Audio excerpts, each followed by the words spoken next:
বারুইপুরে নাবালিকাকে নির্যাতন খুনের ঘটনায় এবার পুলিশ ঘটনার পুনর্নির্মাণ করছে। আপনাদের মনে থাকবে এই ঘটনা ঘটেছিল শনিবার অর্থাৎ 4 তারিখে এবং সেই ঘটনার পরে মুখ্যমন্ত্রী তিনি বারুইপুরে এসপি অফিসে গিয়েছিলেন, বৈঠক করেছিলেন, আশ্বাস দিয়েছিলেন কোনো অভিযুক্তকে ছাড়া হবে না মঙ্গলবার অর্থাৎ 7 তারিখ এবং সেই দিনই কিন্তু মাঝরাত্রে ঘটনার পুনর্নির্মাণ করতে মূল অভিযুক্ত প্রভাস মণ্ডলকে নিয়ে পুলিশ পৌঁছেছিল ঘটনাস্থলে এবং সেই দিন পুলিশের সার্ভিস রিভলভার কেড়ে সে গুলি চালায় এবং সেই ঘটনার পর কিন্তু সেই রাত্রেই এনকাউন্টার হয়, মারা যায় প্রভাস মণ্ডল।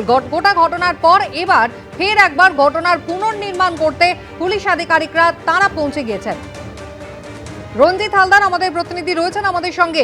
রঞ্জিত, বারুইপুরে নাবালিকাকে নির্যাতন খুনের ঘটনায় ফের একবার ঘটনা পুনর্নির্মাণ করতে তদন্তকারী অফিসাররা পৌঁছে গিয়েছেন। কারা কারা রয়েছেন? মৃতদের নিয়ে যাওয়া হয়েছে? একেবারেই সুস্মিতা, কিছুক্ষণ আগেই এই ঘটনায় যে 3 জন এখন পুলিশ হেফাজতে রয়েছে, কবির মোল্লা, দিবাকর সর্দার এবং আনন্দ সর্দার, এই 3 জনকে পুলিশ মুখ বেঁধে ঘটনাস্থল যে জায়গাটায় এই ঘটনা অর্থাৎ ধর্ষণ এবং খুনের ঘটনা ঘটেছে সেই ঘটনাস্থল কিন্তু তাদের দিয়ে চিহ্নিত করা হয়।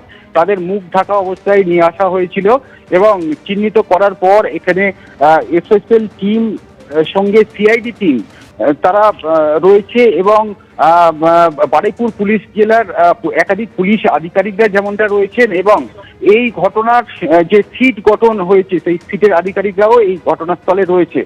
ঘটনাস্থলে ঠিক কি হয়েছিল সেই সমস্ত বিষয় খতিয়ে দেখা হচ্ছে, নমুনা সংগ্রহ করা হচ্ছে।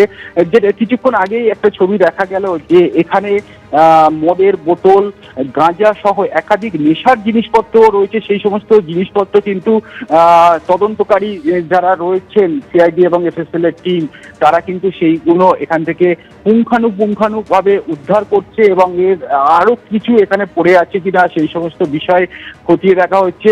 বারুইপুর থানার বিশাল পুলিশ বাহিনী ঘটনাস্থলে রয়েছে, একেবারে কঠোর নিরাপত্তায়। কিছুক্ষণ আগে এই ঘটনায় ধৃত যে 3 জন তাদেরকে ঘটনাস্থলে আনার পরে এই ঘটনাস্থল দেখিয়ে দেওয়ার পরেই কিন্তু তাদেরকে এখান থেকে নিয়ে যাওয়া হয়, কিন্তু ঘটনাস্থলে এখনো পর্যন্ত এফএসএল এর টিম এবং সিআইডি টিম তারা রয়েছে। যে জায়গায় ঘটনা ঘটেছিল সেই জায়গাটা ব্যারিকেড করে দেওয়া হয়েছে এবং তারা একাধিক নমুনা সংগ্রহ করছে। নতুন কোন রকম নমুনা এখান থেকে পাওয়া যায় কিনা সেই সমস্ত বিষয়ে তারা কিন্তু এখানে খতিয়ে দেখছে। চারিদিক একেবারে রেল লাইনের পাশে জঙ্গলের ভিতরে কিন্তু এই ঘটনা ঘটেছিল, সেই জায়গায় কিন্তু এখনো পর্যন্ত সিআইডি এবং এফএসএল এর টিম রয়েছে এবং বারুইপুর থানার বিশাল পুলিশ বাহিনী ঘটনাস্থলে রয়েছে।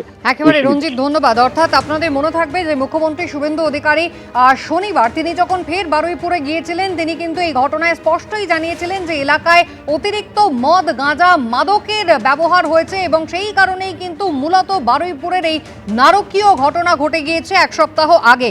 আর ইতিমধ্যেই এফএসএল অর্থাৎ ফরেন্সিক বিশেষজ্ঞরা তারা সিআইডি এবং এসআইটির প্রতিনিধিদের সঙ্গে ঘটনাস্থলে পৌঁছেছেন, যেখানে এখনো কিন্তু ঘটনাস্থল থেকে মদের বোতল তারা উদ্ধার করেছেন।